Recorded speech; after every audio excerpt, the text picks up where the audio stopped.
welcome to Something Witchy, a Sabrina the Teenage Witch rewatch podcast. I'm Laura Cotter. And I'm Sky Richard. I will start off by saying shout out North Carolina, who is like our highest listened to state for the past 4 weeks. Oh. So, hey, North Carolina, what's up? How much do you hate South Carolina? Ooh, let's start a rivalry. South Carolina, you gonna take that? Gonna one up with North Carolina? Our second state is Texas. I know not everybody in Texas is Republican, but we're doing real good in some of the red states, and I'm a little confused by it. Is it like the blue bubbles in the red states? I think that's probably what it is. Or it's, those diehard Republican Sabrina fans who will listen to our liberal nonsense just for the good appreciation of Sabrina. And you know what? I salute you.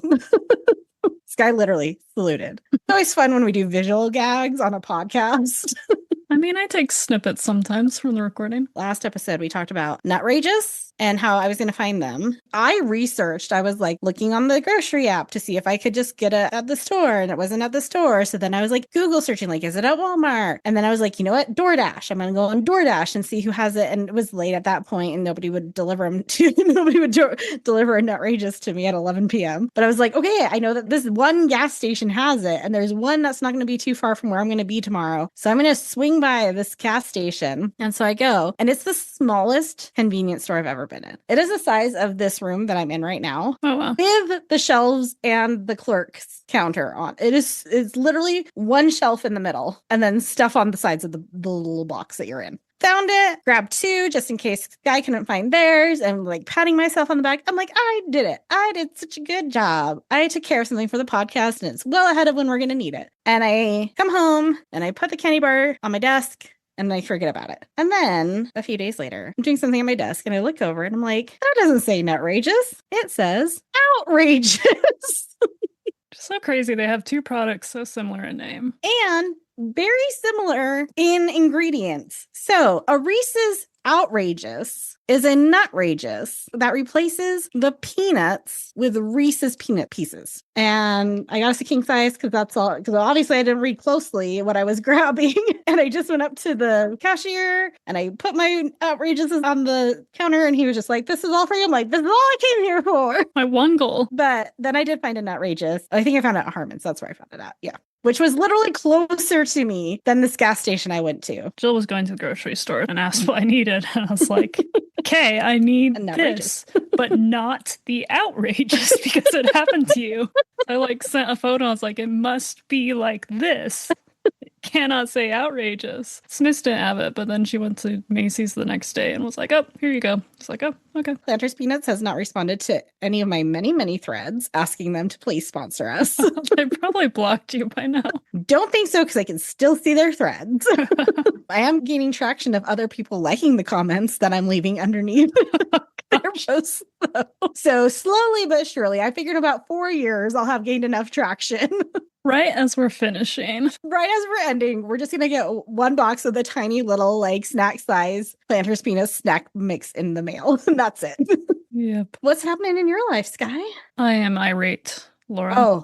Oh no. Have you seen the new Google icons when you go to the Google 9 Square? I did notice that the drive looked weird. Look at Sheets. Okay, let me look.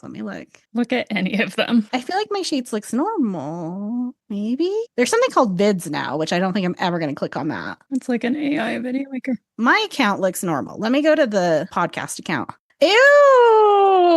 Mm-hmm. Wait, why are we going back to like 2000s era like fading icon colors? It's because Apple's been doing like that liquid glass look, and now no. Yeah, it's gross. I'm mad. And Chat? now like I'm not gonna update it out of spite, but like all my employee orientation trainings, I've built in Litmos with like detailed screenshots, because sometimes you have to walk people by the hand. Logos look completely different, and some people are going to get confused, and I can't handle it. What looks really gross is that they didn't change all of them. Yeah. The Google search is still your generic G. Like, it's not that soft rounded like everything else. Photos is still normal. Gemini didn't really change. The shopping one is still normal. That's almost worse than the change is when they like half-ass the change. They don't just change everything so it's all cohesive. Yeah, it's really like the full suite, G Suite that just changed, and I hate it. That's gross. I don't like that. Let's please not go backwards in our icon development. We're already going backwards in so many ways in the world, like Google. It's 2006 all over again. Everything is 2006. Oh, well, now I'm upset that you showed that to me. You know, I cannot suffer alone. I cannot suffer in a vacuum. Is it going to change that on our phones too? Like, is Gmail going to look different on my phone? It looks fine now, but... There is a new Android update, actually, in the works. Because then it's not going to, like, now it looks okay because it's sitting side by side with my Microsoft apps. Like, I have my Outlook and I have my Gmail for personal and work. And they look fine together now because they're the same sort of, like, square, very blocky color change thing. So, that's going to be so annoying. Well, then we have to wait 3 days for somebody to send out, like, a patch that's like, if you hate it, here's a thing that you can download that sends you back to the old icons or something. Yes, someone will write that script. Someone will do something for us. I did have one other thing. We are making stickers, maybe? Oh, yeah. Of things from the podcast. I mocked up designs for 2 of them. One is Sword Facts with Sky. Because I was like, besides Sabrina, that's like the most talked about thing we have. And then the other one was the Mr. Kraft Needs Milk. And now I'm obligated to make that one because Curtis Anderson messaged us and said I need one. So now I have no choice. I've started down this path. I am fully entrenched in it. We have to do stickers. I think with our powers combined and my access to like the Adobe suite, we could probably make like a cute little cauldron and like the smoke from it says aliens above it or something for like a little aliens one. I still need to Photoshop your face on the aliens dude's hair. Man, I had crazy hair the other day and I was like, if I had like a brown tweed suit coat, I would just recreate this right now. So maybe I need to go to Savers. Well, get on it, Sky. Yeah, so we're thinking about aliens. We're thinking about ones with our cats that say stay magical. I want to make one that says don't toy with me, you saucy minx, and it has a tassel next to it. It would be fun to make like a no kings except Salem. Yes, we could do that. So if you have ideas for stickers, and then if we actually make it, we'll send you the sticker for giving us the idea. Maybe. Ooh. Maybe that's what we'll do. I don't know how we'll sell them. We could do a Redbubble. I was like, or we just print them ourselves and have people Venmo us money. Because I'm not setting up a storefront. We're not that fancy. No. And I don't want to do Etsy. So alternatively, if anybody knows where we could sell our stickers, that is low barrier to entry. Stickers can be made pretty cheaply. So with the economy, we can keep them cheap for other people. Yeah. Because ain't nobody playing that buying expensive things right now game. That's what I was like, if we just had people Venmo us, then we could just be like, cool, we'll just eat the like stamps are now like 70 cents or whatever. So we'll just eat the 70 cents and send you the sticker. I also bought so many Forever stamps 2 years ago. So my stamps are actually worth like 60 cents. Ooh. I got so many 2 Christmases ago. Are they Christmas themed? Because I was standing in line and I'm like, I'm not doing this again. All right. Well, we covered North Carolina. We covered Reese's products. We covered the Google Suite. We covered stickers. I think that's a good amount of pre-show chatter. Anything else? No, this episode's probably going to be so long. It's going to be so long. And I don't know how that's going to go. We'll find out. We are on season 3, episode 19. We are getting to the end of season 3. This is titled The Big Sleep. Our TV guide description. When Sabrina accidentally disturbs her Aunt Dorma, who sleeps for centuries at a time. That's not true, right? 10 years. Well, we're already off to a great start, TV guide. When Sabrina accidentally disturbs her Aunt Dorma, who sleeps for centuries at a time, Aunt Dorma fills the house with magical poppies, which cause members of the Spellman family to fall asleep for eternity, and a distraught Sabrina must find a way to reconcile with Aunt Dorma. That's also not her goal. There's no reconciliation. Okay, so a half a point for detail, but like -2 points for incorrect facts. The streaming is a vengeful aunt uses magic poppies to put the Spellman household to sleep, which I feel like is an oversimplification, but it's streaming and they are because they're one sentence. So it originally aired probably March 12th, 1999, although Hulu says May 21st. Paramount Plus is still on the right side of history in this regard. Yeah. Our director, Kenneth R. Coach. Not Gary Halverson. Which it sounds familiar. Has he, well, obviously we've had Kenneth R. Coach, but this season, has he just been writing or is he like that other director we just forgot because we've had Gary so much? Let me check. Nope, he's also directed. Okay. He directed And the Sabrina Goes To, I think Good Will Haunting, Sabrina Claus, Sabrina's Choice, I think Christmas Amnesia. Yeah, it's basically been him and Gary. I will say this is Gary's last season as a director. Oh. And now that we've dipped our toe in the interview pool, I have some like goals out there. Gary Halverson is 1, Costume Lady is 2, Michelle is 3. Those are like my next ones. I've already started like looking them on social media. Michelle does have social media, but she hasn't posted in like 3 years. So I don't think she's active on it. There are a lot of Gary Halversons out there on Instagram. I don't know which one is him. And I haven't been able to find the Costume Lady, but I think we might have a pretty decent chance at someone who's leaving at the end of this season. I'm not going to tell you who it is because I don't want to spoil it. We'll see. Our writer is Sheldon Bull, who is also a returning writer. Our guest stars. Let's have some guest stars in here. Guest stars. Our guest stars are Sean Lawton as the policeman from The Callback, which is his only other credit, but he also has a credit for the director of Chocolates, and that's it for him. Roz Witt as the woman from Corinna, Tank Girl, and Desperate Housewives. Hap Lawrence as the shepherd. He has some interesting credits. He's played 2 presidents. So in Oppenheimer, he played Lyndon Johnson. And in George Bush Goes to Heaven, he played George Bush Sr. What a thing to be known for. What a thing. Also, I want to watch this George Bush Goes to Heaven so much. Yeah, never heard of it. Add it to the list. I know we put things on the list and they just go there to die, but I actually would watch this one. I feel like what I need to do the next time I get sick is just actually utilize this movie list to like, especially in like a cold medicine high haze, like watching some of these titles. Okay, either when you get sick or when I get a kidney stone again and I'm on pain meds. We can do like a video diary recap of our experience. The next guest star is Timothy Everett Moore as Sheldon from Even Stevens, An American Rhapsody, and Falling Like This. And lastly, we have Rosalind Ayers as the voice of Aunt Dorma, obviously, not the sheep. She was in Titanic, a whole bunch of voices for Star Wars stuff, like a lot of stuff I didn't even know existed. And then I also included the film Black Beauty because I have a 5th grade piano student who came to lessons one time, and I always just ask them, like, how was your day? How's your week going? And she informed me, last night we watched this film from the 1900s called Black Beauty.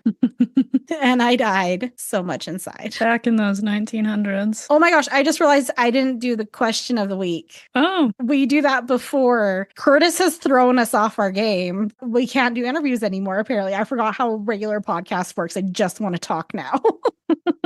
Forget our structure. Forget recapping the episode. Well, it's also partially because I forgot that I do the question and I didn't have one. And then Sky gave me one 5 seconds before we started recording, which I should have remembered it because it was 5 seconds before we started recording. All my hard work gone. All right. So those were our credits. Question. Have you ever had food poisoning? I have. It was August 2014, LaGuardia Airport. Oh. I'm about to return. Oh no. From a summer in Connecticut/New York. And I'm hungry, so I grab a yogurt parfait. Oh no. Had a layover in North Carolina. By the time I hit North Carolina, it was terrible. It's the only time I've had like confirmed food poisoning, and it's how I have found out that I am actually allergic to loperamide. Oh, okay. Which is antidiarrheals. So good. I've had surgery from here on out. They always have to put like loperamide wristband on and like go over it with me. So like my most recent eyelid surgery, like talking about, I was like, yeah, I really hope you don't have to give me loperamide for this surgery. Like, I can't imagine what circumstances would require that, but okay.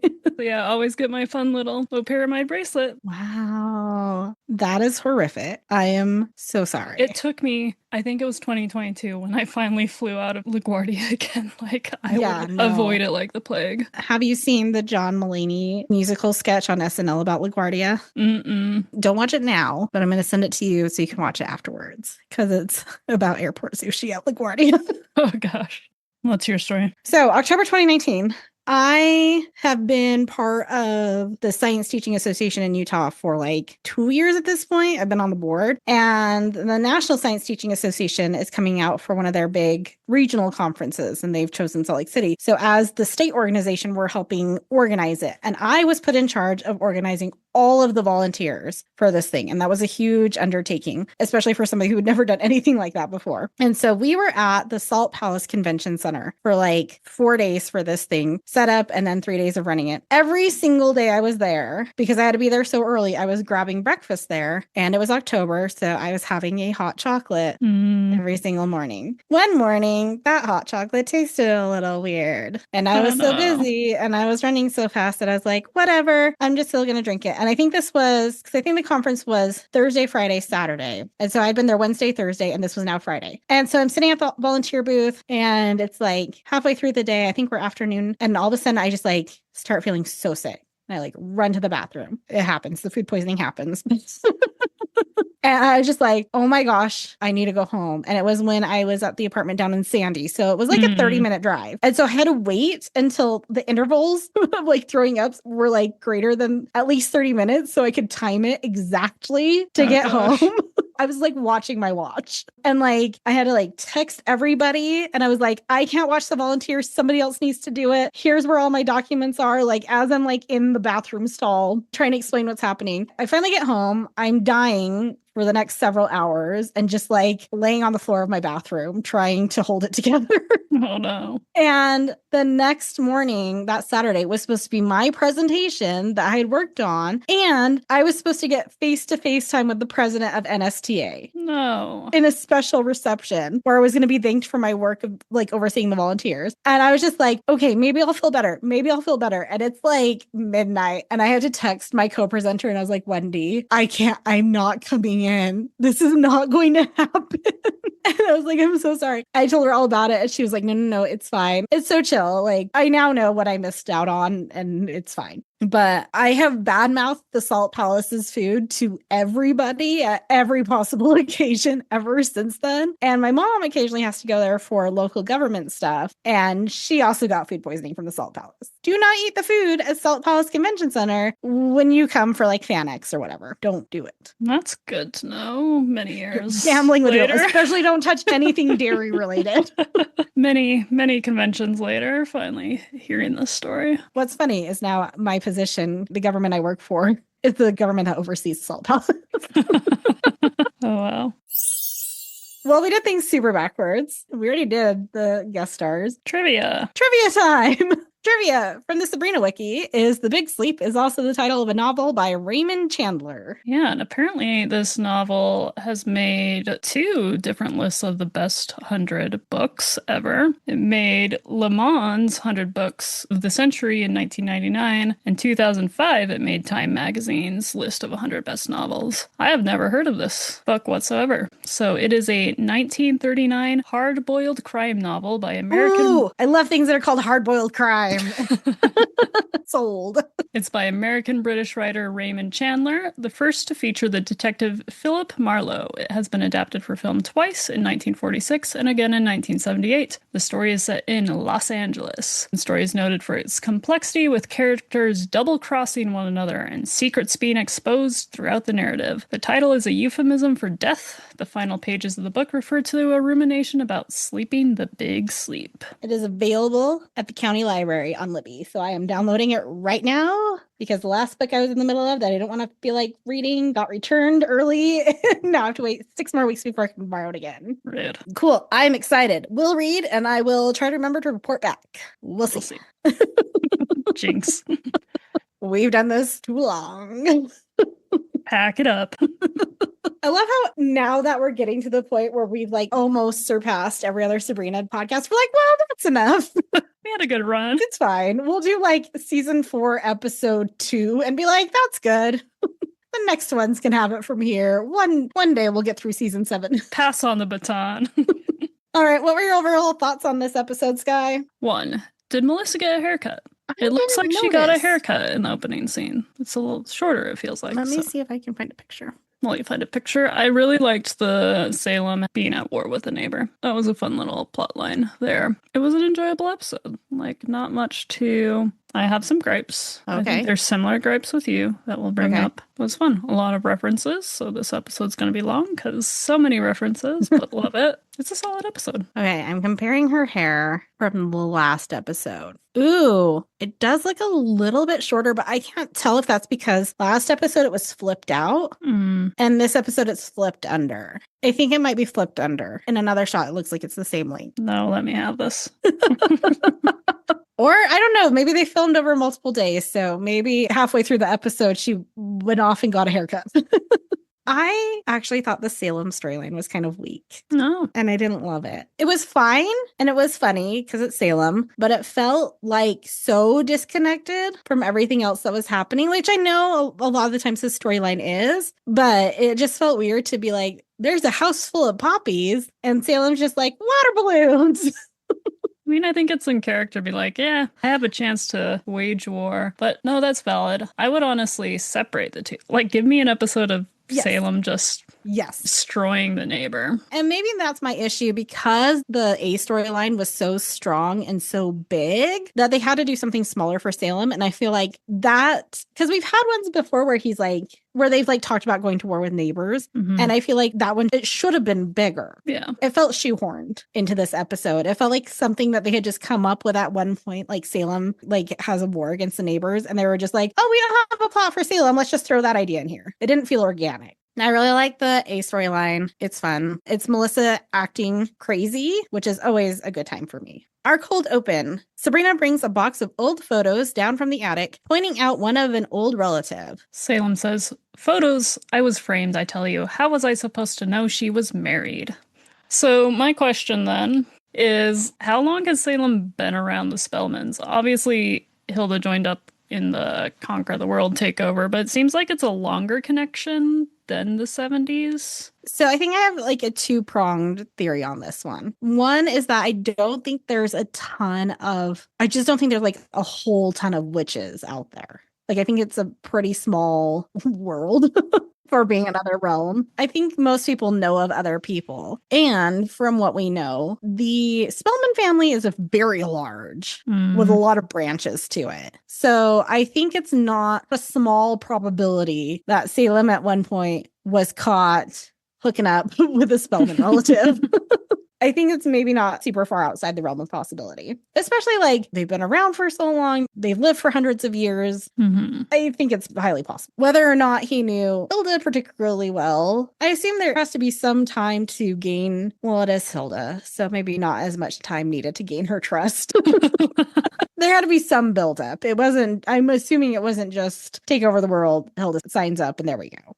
Sabrina zaps the woman out of the photo and asks her about the family secret. The woman tells her about how Uncle Rupert's wife was having an affair with his brother while he was in prison. There was also an explosion. Sabrina is shocked that the Spellmans aren't as boring as she thought. Zelda and Hilda come down and greet Sabrina and the strange woman. Zelda pulls Sabrina aside and says, "Dear, I've told you, when they come to the door, just take the pamphlet and smile. Don't let them in."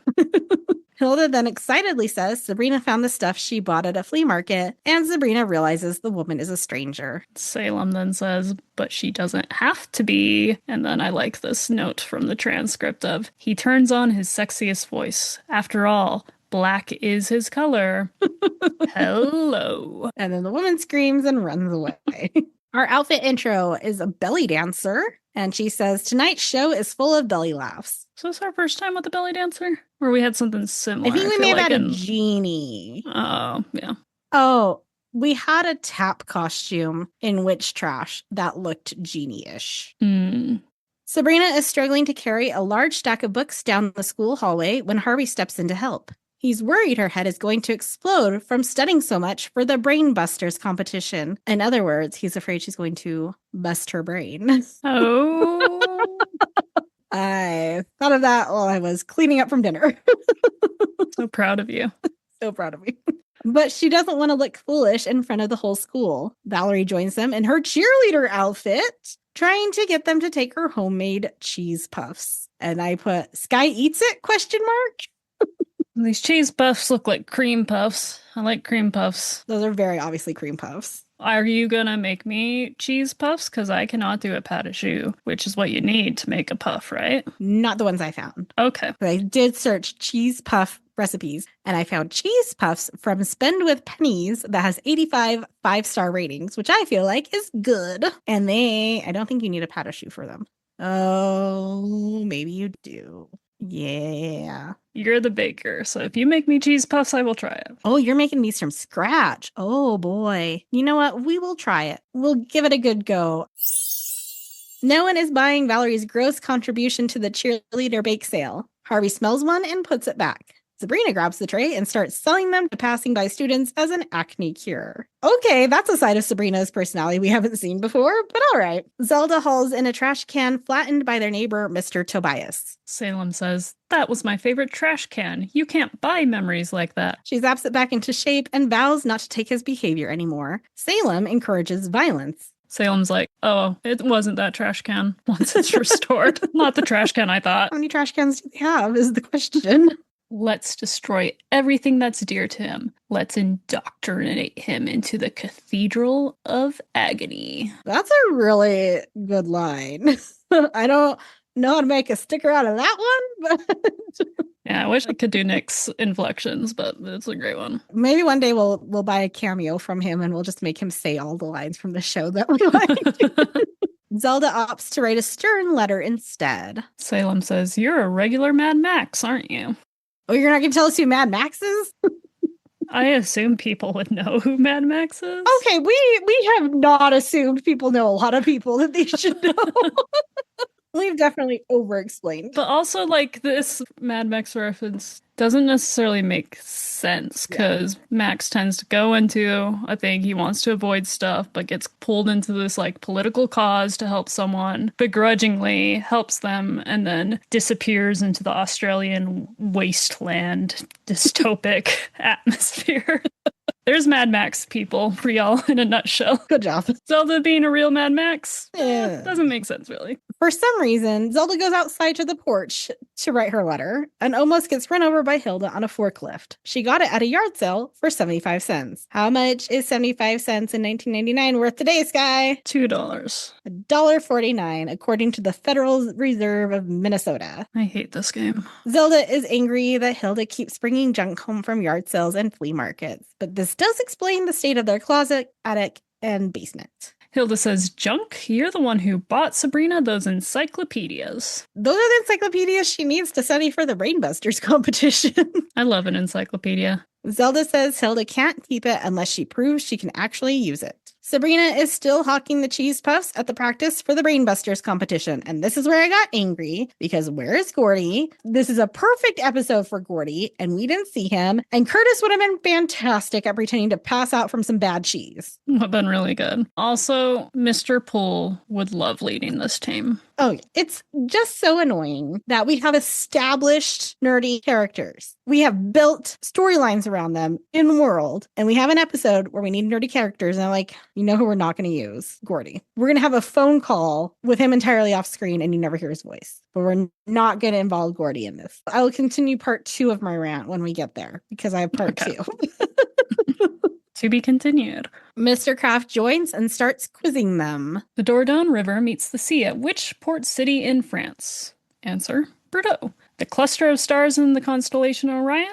Answer, Seven Sisters. And then define Newton's theory of gravitational force. At which point a student clutches his stomach and keels over sideways, and Mr. Kraft says, "Yes, that's what it is, but I need it in words." Quickly, the other students who ate the cheese puffs develop food poisoning and are taking out on gurneys. This is also where I had an issue, because I was like, food poisoning doesn't set on that quickly. Food poisoning usually develops between 2 and 48 hours after eating bad food, although it can be up to 3 days. Given the quick onset, it's probably that it's Staphylococcus aureus that they got, because that can kick in within 30 minutes.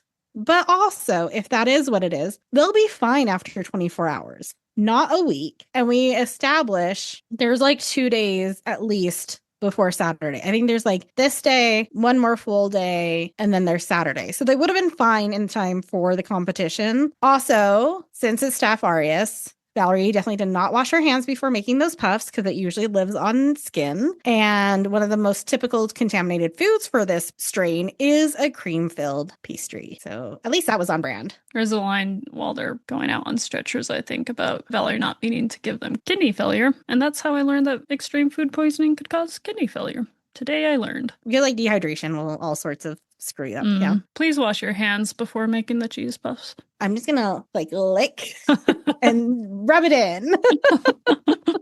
I mean, based on the pictures from Spend with Pennies, my hands should not be anywhere near them. So Mr. Kraft blames Sabrina for destroying the Brainbusters team. It's food poisoning, or should I say puff poisoning? I loved his delivery on that one. Puff poisoning.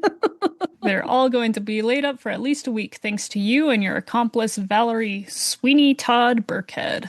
I took slight offense with that because Mrs. Lovett would be more appropriate than Sweeney in that name calling.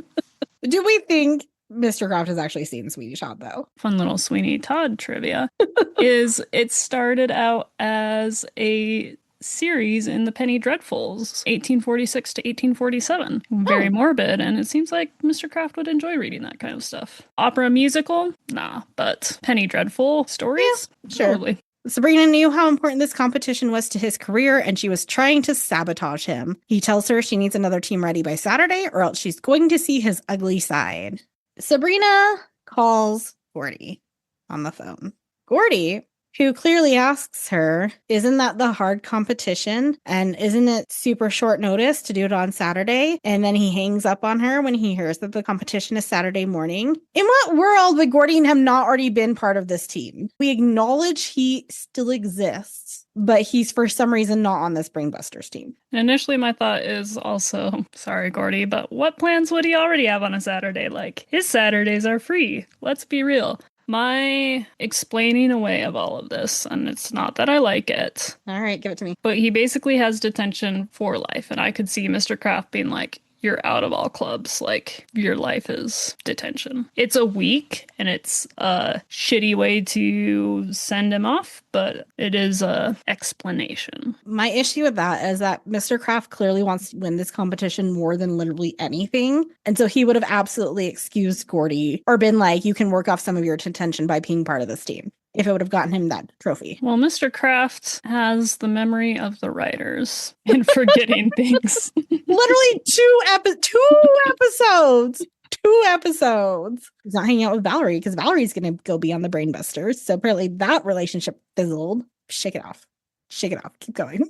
Anyways, justice for Gordie. Anyway, so she says she's called everyone on the honor roll in the science club and that wears glasses. Hilda comes by on a forklift, and I didn't notice this the first time I watched it, but there's a cup of tea on the pallet on the forklift, and Sabrina takes it off. So that's how Hilda was bringing Sabrina her tea. I didn't notice that. I didn't notice. I was just like, oh, Sabrina had a cup of tea on the table. And then when I was watching it, I was like, oh no, it's on the forklift.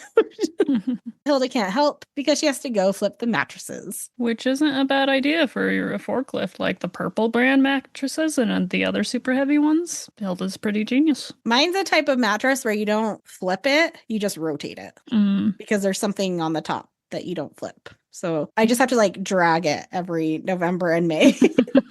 And I get a bit of a workout with it. The next day at school, both Harvey and Valerie refuse to join the team. Sabrina tells Valerie she has to do it since this is partially her fault, and Harvey has to do it because he's her boyfriend. Valerie says, I know, but I freeze under pressure. I get dizzy. I sweat profusely and I babble incoherently, much like I'm doing now. Harvey says, sure you say that now, to being her boyfriend. And then says, wait till they ask me a question I don't know. Then all of a sudden it's, who brought that dumb guy? You want an array of knowledges on a team like this. So Harvey could definitely handle a lot of sports and maybe mechanically minded questions. Yeah, car mats, pest control, mailboxes. Oh yeah, the mailbox fascination. Sabrina begs some more and they relent. Valerie points out they need one more team member. We flip to Sabrina asking Libby, who is in the midst of saying no, when Mr. Kraft walks up. Sabrina tells him Libby just graciously volunteered to join the Brainbusters, but she's not sure if it's a good idea. Libby stammers, but Mr. Kraft says it's a great idea, and Libby is on the team. Sabrina makes a show of yelling how Libby got her way again before cackling and walking away. Zelda comes into the kitchen with a now flattened mailbox courtesy of Mr. Tobias after he got Zelda's letter. She zaps it back into shape, and Salem threatens to throw water balloons at his house. Well, I have 2 words for Mr. Tobias. Water balloons. Aimed at his house, on the hour, every hour. I realize that's more than 2 words. Zelda refuses to stoop to that level. Sabrina comes in asking for a spell to help Harvey, Valerie, and Libby become smarter, but Zelda reminds her those spells are illegal. There is a spell to help people reach their full potential that can even be used on mortals, but she can only cast that if she has her witch's license. Sabrina says, but I can't get my stupid license until I figure out this stupid family secret, and stomps up the stairs. And boy, am I ready to stomp up a set of stairs like Sabrina in angst about this family secret. Wait till I reveal to you where the clue goes on the board at the end of the episode. Deep breaths. Also, when Zelda mentions that the spell can be used on mortals, Salem pipes in with witness Mark McGwire. Mark McGwire was an MLB first baseman who, over 16 seasons from 1986 to 2001, played for the Oakland A's and St. Louis Cardinals. At different points in his career, he led the MLB on bases on balls, runs batted in, on-base percentage, slugging percentage, and home runs. When he began his career with the A's in 1986, he didn't get a hit until his 3rd game. During the season, he had 3 home runs and had a low batting average of .189. Then in 1987, he suddenly had 4 home runs in April, 15 in May, 9 in June. That season, he had 49 home runs overall, 118 runs batted in, and a .351 batting average. To which I say, magic spell? Interesting. But in 2010, he did admit he used performance-enhancing drugs for a large portion of his career. Drugs equal magic. Magic equals drugs. What's really funny is he actually tested positive in 1998 before this episode came out. And I wonder if that was a nod to his dirty test. I was like, yep, I remember when all of this went down. I remember when he was at the top of his game and he was the hot stuff. And then all of a sudden, it all started falling down. I thought you weren't baseball folk. Mark McGwire was so huge that it transcended him and Sammy Sosa at the same time. Were like the 2 hot ones. Like I remember Mark McGwire going on like Jay Leno or David Letterman or something like that. And yeah, he was really like his career was huge. Never watched a baseball game. He played it. I will say I did watch a baseball something last week. And I was kind of like, you know what? Thank you, YouTube TV, for recommending this to me because this is up my alley. I watched a Savannah Bananas game. Oh, they're coming to Utah, but it was sold out like the day they posted tickets a year ago. I'm sure. So I watched them play against some coconuts. And it was so fast paced, which is my issue with baseball, is that it takes too long. So I was like, this I could get into. I enjoy this. Did not understand most of the rules, but I enjoyed it. And all I could think of while I was watching this, I'm like, we are not baseball folk. Like, now maybe I am? I'm a banana ball folk. Salem is spying on the neighbor with opera glasses. I don't believe it. Tobias is spying on us with a telescope. Some people have no moral compass. Sabrina is studying her magic book, looking for something to help her solve the family secret. She asks Salem for help. Oh, Sabrina, do you know what you could do for me? Order this water balloon catapult from Abercrombie and Witch. I did like that pun. That one was good. Isn't there a distant relative no one talks about, like a black sheep? He tells her about Aunt Dorma. Dorma? I've never heard of her. Salem says, hence the secret part. Then, yes, Tobias in the paper just headed into the loo. That should give me enough time to TP his house. Sabrina decides to call Aunt Dorma on her crystal ball. Aunt Dorma answers, upset at having been woken up. Sabrina apologizes and asks her about the family secret. Dorma starts to threaten her, so Sabrina quickly says it's a wrong number and hangs up. Says, well, I really hope her crystal ball doesn't have star 69. Do you know what star 69 is? I do know what star 69 is. It's the reverse call thingy. Yes. Yeah. Does it still work? Is it still a thing? I don't know.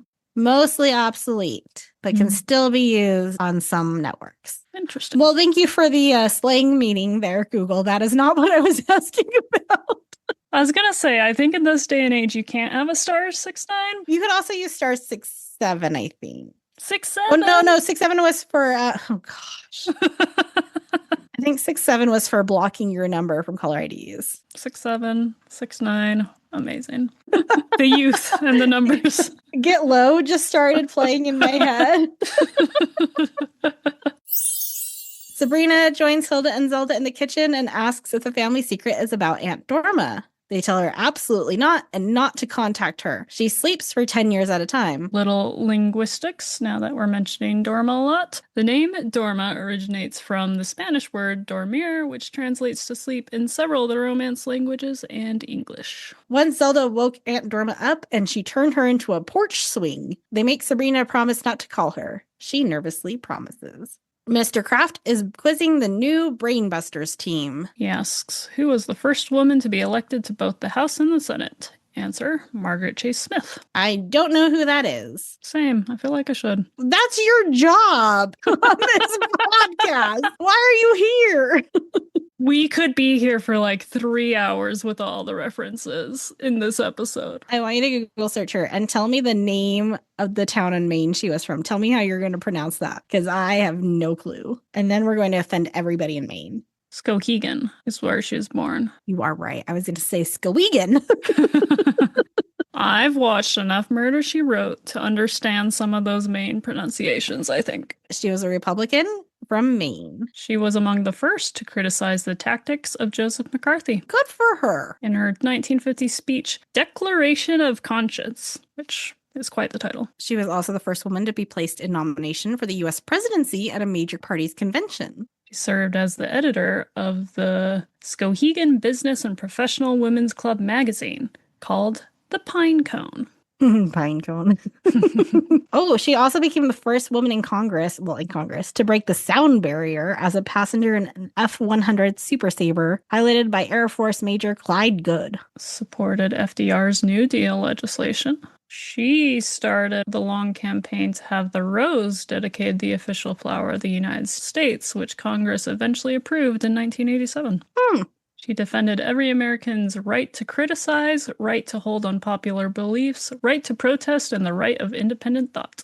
I think how many people are out there that impacted our world that I just have no idea they even existed. While acknowledging her desire for Republicans' political success, she said, I don't want to see the Republican Party ride to political victory on the 4 horsemen of calamity: fear, ignorance, bigotry, and smear. And then ended her speech with the warning, it is high time that we all stop being tools and victims of totalitarian techniques. Techniques that, if continued here unchecked, will surely end what we have come to cherish as the American way of life. I would love to see her on the floor right now. Yeah. We need this speech right now. I mean, just get somebody to print off the speech and read it word for word.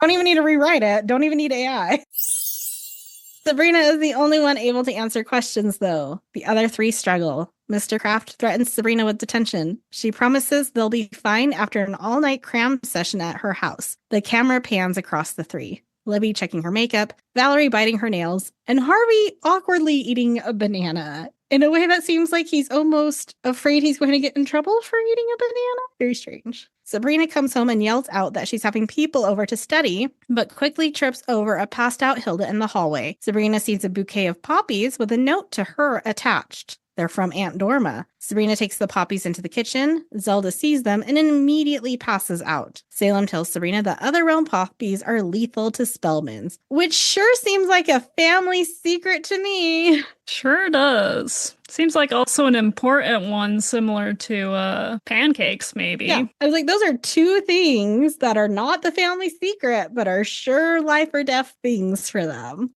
Sabrina admits to waking Aunt Dorma up and drags Zelda to the living room. Sabrina says, yes, I woke her up. Now help me get Aunt Zelda to the couch. Salem says, sure, I'll grab her shoe. Which also why she doesn't just zap her into the living room. Or like levitate. Wasn't one of the first things she learned was how to levitate stuff? When Sabrina reaches the living room, it is covered in poppies. She tries to zap them away, but more poppies just come out of her finger. She realizes Dorma put a spell on her finger and freaks out about what to do. Just then, the doorbell rings. Harvey, Libby, and Valerie have arrived to study. Sabrina cracks the door open as Libby asks to let them in. It's honestly so brave of Libby to go back to that house where terrible things happen to her every single time. Libby says, do you mind? We're supposed to be studying, not standing out here on your doormat, which, by the way, feels cheap. Sabrina tells them to go around the back because the front door is stuck. Salem is on the phone with Tobias, threatening him. You want a war, Tobias? You got one. Just put your head between your legs and kiss your sweet... Sabrina hangs up the phone. Hey, I don't hang up the phone on you when you're threatening complete strangers. I'm so sorry. This just reminded me. So I've been annoying on Threads. And there's a thing going around, like, with companies being like, this is who's running this account. And, like, Noodles and Company did it. And it was just a picture of a macaroni noodle. Mm-hmm. And so I did it for us. And it's a picture from one of the times Salem is on the computer on the internet. And Sabrina comes by and she's like, you're just pretending to be a woman. And Salem says, I like the attention. And so that was mine for this is who's behind this account. Amazing.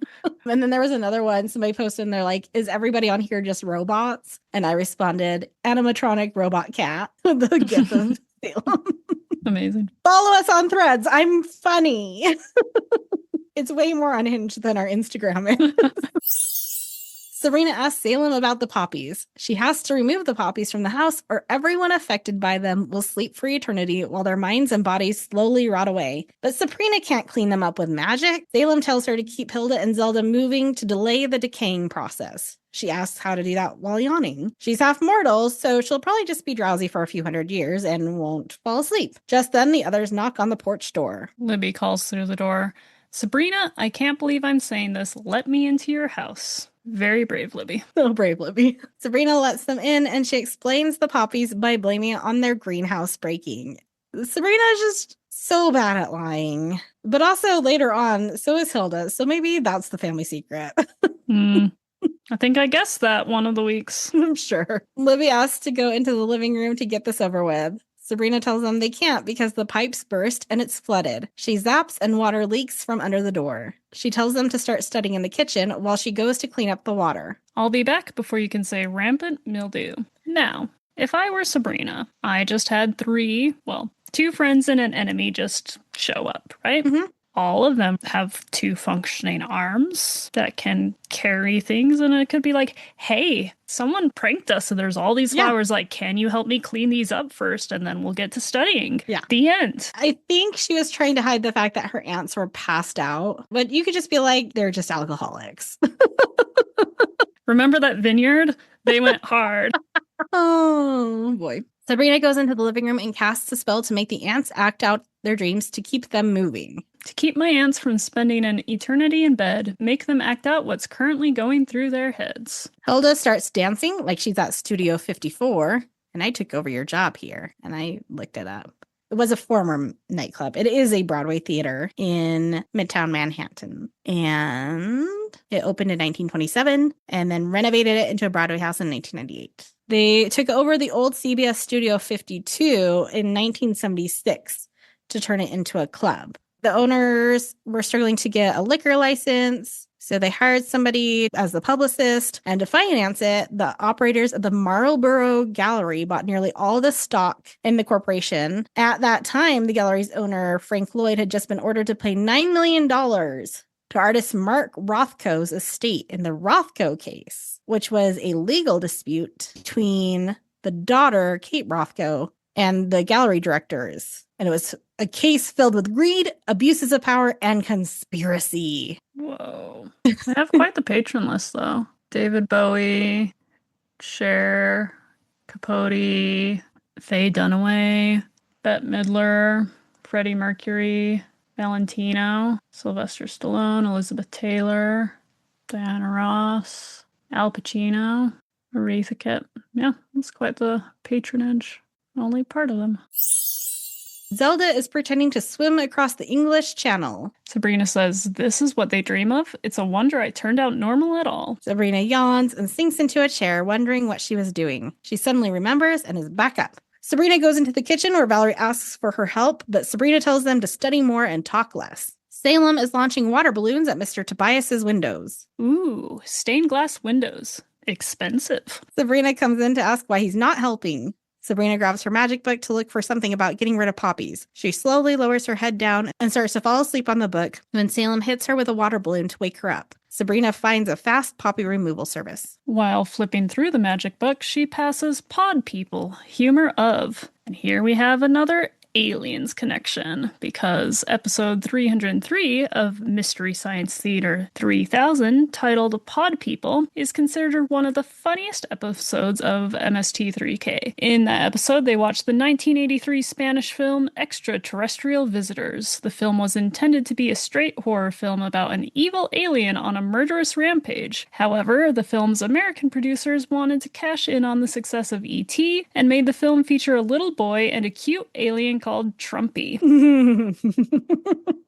No. Yeah. Very potato looking. Trumpy. Okay. A plot summary I found is a young boy befriends a baby alien named Trumpy after a meteor crashes. As the creature's mother goes on a rampage, killing local hunters, a vacationing family, and a touring rock band become trapped in a horror-filled cabin. Cool. Didn't Curtis say a bunch of the writers had worked on Mystery Science 3000? So clearly this is their insert in there. I don't know if I want to watch it. I kind of want to, but I kind of don't want to watch this episode. Have you seen it? No, but it's on my list now. Sabrina is standing in the living room that is now also filled with goats eating the poppies. She asks the shepherd if they can eat faster, but they just came from a big job at the dump and are still pretty full. Just then, Mr. Kraft comes in to make sure they were studying, but feels like he walked into a Fellini film. The start of Federico Fellini's IMDb biography is the women who both attracted and frightened him, and in Italy dominated in his youth by Mussolini and Pope Pius XII, inspired the dreams that Fellini started recording in his notebooks in the 1960s. Life and dreams were raw materials for his films. Do you think that's code for he took drugs?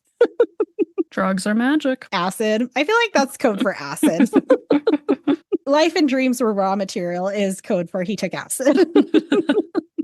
Hilda dances with a goat and compliments Mr. Warhol on his dancing. Zelda suddenly starts yelling about where her notes are. She has to give a lecture. Sabrina tries to explain her behavior as sudden dementia. Zelda continues to yell about her research, and Mr. Kraft attributes it to one of her experiments. Zelda then starts yelling about her missing pants. Mr. Kraft tells her she's working too hard and she needs to take care of herself. Sabrina drags Mr. Kraft out so they can get back to studying. On the front step, Mr. Kraft gets pelted with water balloons from Salem.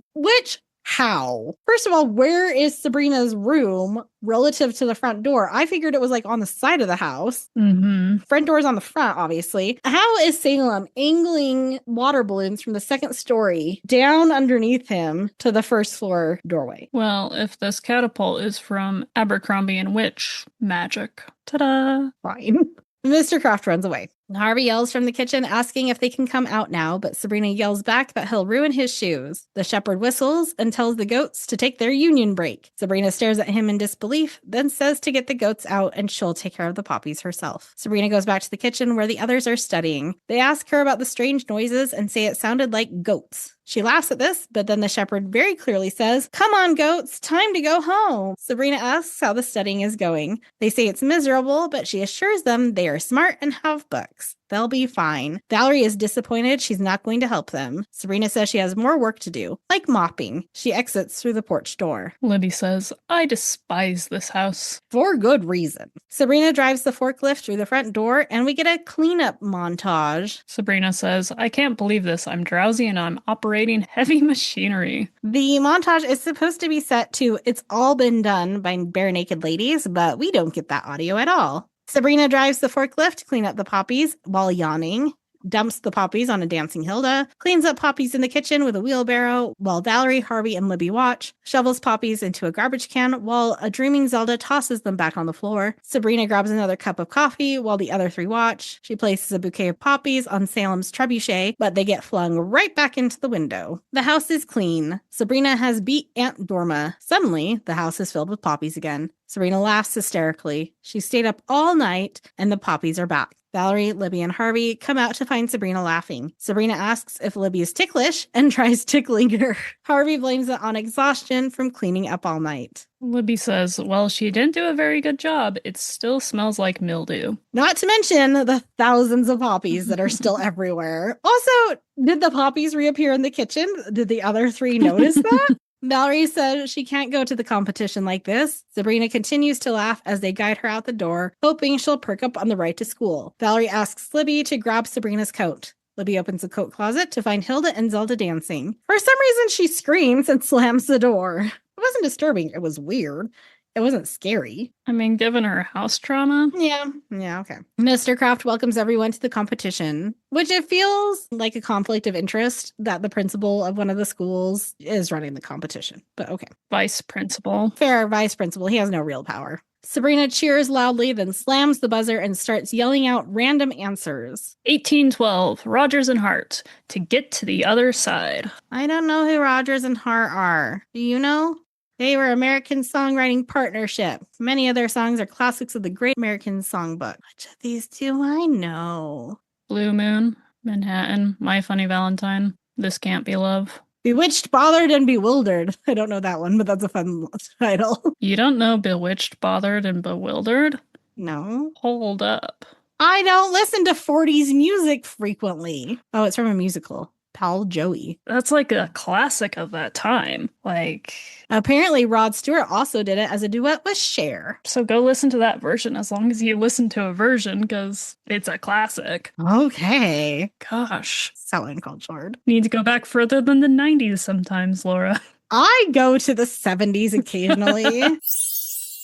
Mr. Kraft goes to the Westbridge table to ask what's going on. Valerie blames it on staying up all night. Mr. Kraft tells them to keep Sabrina quiet. The competition is underway. Mr. Kraft asks the Westbridge team about Newton's third law of motion. Sabrina hits the buzzer, admits she doesn't know, then passes out. Later, Mr. Kraft asks about the capital of Madagascar. Sabrina suddenly wakes up, hits the buzzer, and yells snow. She realizes snow will get rid of poppies. She casts a spell to send snow to her house. Why didn't I think of it before? It's like the Wizard of Oz. To save my aunts from terrible rot, send snow to my house and make sure it's a lot. And snow actually helps germinate poppies through the process of cold stratification, so there could be twice as many poppies in X amount of time.